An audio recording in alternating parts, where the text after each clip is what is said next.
यार भाई साहब एक दफा फिर वो मोहम्मद रिजवान की टीम एक दफा फिर वो अपनी टीम को भाई साहब वो लर्न करवाती हुई दिखी। और जिस तरह से मोहम्मद रिजवान ने वो लर्न किया है एकदम जीरो पे, वो जिस तरह से वो आउट हुए वहां पे हम लर्न कर रहे हैं, इस तरह से तो नहीं चलने वाला। क्लेप करेंगे अपने लिए मगर वो क्लेपिंग ऐसे हो कि हम चैंपियन, सबको पता कि हम चैंपियन हैं। ओके गाइस, इस तरह से भाई साहब किसी प्लेयर को मोटिवेशन दिया जाता है। अगर इस तरह से आप अपने प्लेयर को मोटिवेशन देंगे तो कहां से वो परफॉर्मेंस कर पाएंगे और आप उम्मीद भी क्या रखेंगे, क्योंकि भाई साहब आपने वो रिकॉर्ड तोड़वाया, वो जो एक अरसा यानी 34 साल से जो रिकॉर्ड कायम था आपने उसको तोड़वा दिया है। मतलब यार 34 साल से जो वेस्ट इंडीज की टीम आपसे जीत नहीं पाई थी, 34 साल से जो आप एक भी सीरीज वेस्ट इंडीज को नहीं जीतने देते थे, ओडी उस रिकॉर्ड को आपने तोड़वा के आया है। और ये भाई साहब कोई खुश होने वाली बात नहीं है, ये एक शर्म वाली बात है जो पाकिस्तान की टीम वो आज करके आई है। भाई साहब लास्ट टाइम आप देखे बांग्लादेश से भी बांग्लादेश से भी वो सीरीज हार के आए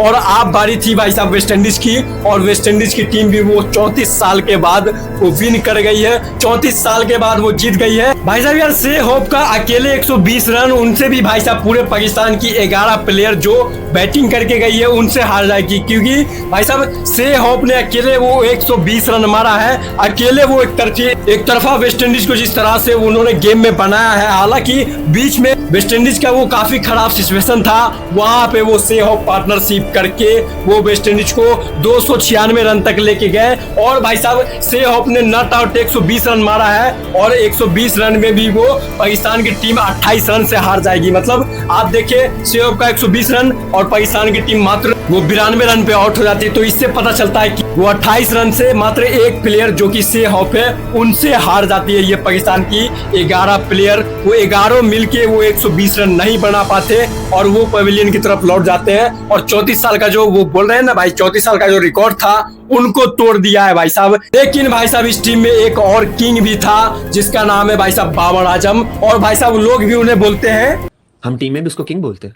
ओह यस, हाँ हम उसको बाबर तो यहाँ बोब्जी कहते हैं, या बोलते हैं बोब्जी। खाली बोलने में नहीं करना पड़ता भाई साहब, वो ग्राउंड पे करना पड़ेगा, क्योंकि बाबर आजम ने एशिया कप में जो नेपाल के खिलाफ वो सेंचुरी लगाया था, उनके बाद भाई साहब वो 73 इनिंग हो चुके हैं। 73 इनिंग में आप सेंचुरी ना लगाइएगा एक ऐसे बैटर जो भाई साहब ओपनिंग करते थे और अभी भी भाई साहब वो नंबर 3 पे ही खेल रहे हैं, पूरे दुनिया के पूरे वर्ल्ड के यार नंबर 1 बैटर रह चुके हैं। उनके बाद इस तरह से आप परफॉर्मेंस करिएगा तो आपका क्या वैल्यू रहेगा, आपका वैल्यू भाई तो डाउन होएगा। जिस तरह से आज आपने खेला बात, तो इस सीरीज में आपका कमबैक था।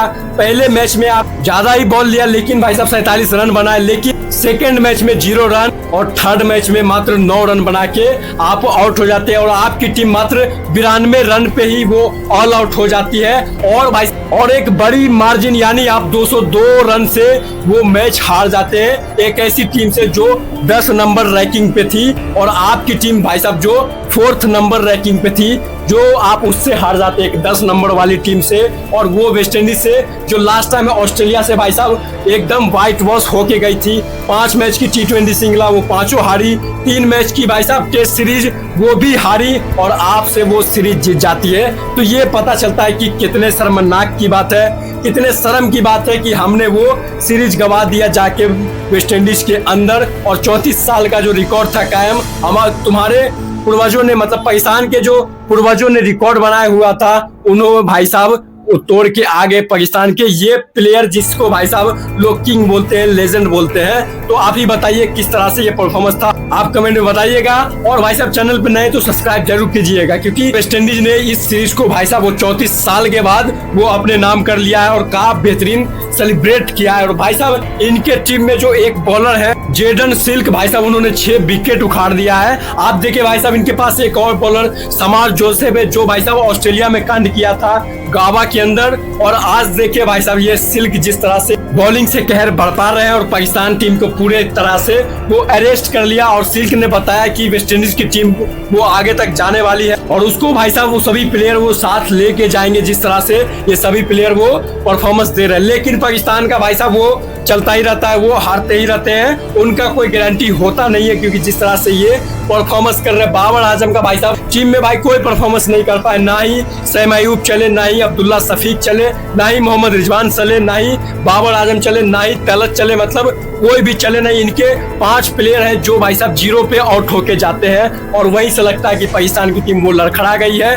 और लड़खड़ाई ऐसी लड़खड़ाई की वो सीरीज गंवाने वाली लड़खड़ाई की टीम में भाई साहब सहॉप उनके कैप्टन जो है वो एक बेहतरीन कैप्टन है, और भाई साहब उन्होंने बेहतरीन कैप्टनसी करके दिखाई है और अपनी टीम को जिताई। लेकिन भाई साहब बैटर तो बैटर, यहाँ पे पाकिस्तान के बॉलर भी उसी प्रकार से वो पिटाई खा रहे, वो मार खा रहे, क्योंकि नसीम शाह जैसे बॉलर 10 ओवर उन्होंने डाले हैं और भाई साहब वो 72 रन खाए, हालांकि वो 2 विकेट लिए हैं, उससे मैटर नहीं करता। हसन अली भाई साहब वो 60 रन खाते 10 ओवर में, उनके बाद मोहम्मद नवाज वो भी भाई साहब 9 ही ओवर में वो 60 रन खाते। मतलब आप इस तरह से वो बॉलिंग करेंगे तो आप वनडे में कहां से जीत पाएंगे। और जिस तरह से उन्होंने वेस्ट इंडीज की टीम 8 ओवर में भाई साहब मात्र 8 ओवर में जिस तरह से वेस्ट इंडीज की टीम वो फिनिश किए, मात्र 8 ओवर में ही 120-25 रन का वो लास्ट में जिस तरह से पार्टनरशिप लगाया, 120-25 रन वो मात्र 8 ओवर में ठोक डाले और वहीं से पाकिस्तान टीम को गेम से वो बाहर कर दिए। और वहीं से लग रहा था कि वेस्ट इंडीज की टीम इस मैच को तो वो पक्का जीतने वाली है।